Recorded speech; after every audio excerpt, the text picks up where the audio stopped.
Brilliance Audio presents the unabridged recording of Her Hopes and Dreams by Terri Osburn, performed by Karen Peaks.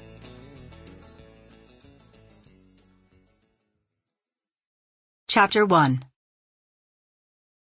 3 days into life with her new neighbor, and Carrie Farmer wanted to shove a tailpipe up the man's nose, sideways. The newcomer had no respect for the people around him, though technically they were the only two houses for half a mile, so in reality he had no respect for her. And he definitely didn't think twice about sleeping babies if the last 2 nights were any indication.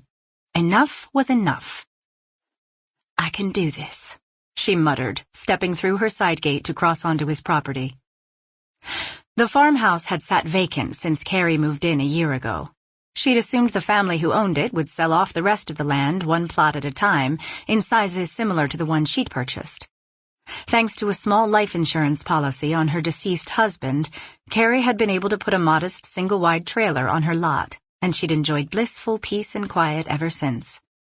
That peace and quiet no longer existed thanks to the jerk next door.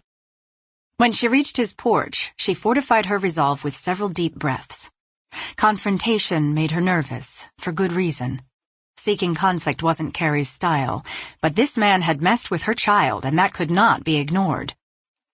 Plucking up the courage, she knocked on the door and then shuffled several steps backward. Nothing stirred inside. She knocked again. No response. What the heck? The red truck next to the house meant someone was home. Carrie moved down the porch to peer through a window, but the second she pinned her nose to the glass, a roaring engine shattered the silence. She nearly peed her pants as her heart threatened to beat right out of her chest. With clenched fists, she bit back the profanity dancing on the tip of her tongue. As Molly was on the cusp of talking, Carrie did her best to keep her language baby-appropriate. But damn it to hell, that thing was loud, much louder than it had sounded through her trailer walls. "This is ridiculous," she murmured, charging down the steps and around the side of the house. Nearly 50 yards away stood the scene of the crime, an old barn-turned-garage that did nothing to buffer the sound coming from inside. By the time Carrie reached the entrance, the noise cut off, and she hustled to take advantage of the quiet. The dimness of the garage compared to the blinding September sun made seeing anything inside nearly impossible. One motorcycle hovered on a table to her right, though upon closer inspection she realized the frame was empty. Clearly not the source of the problem.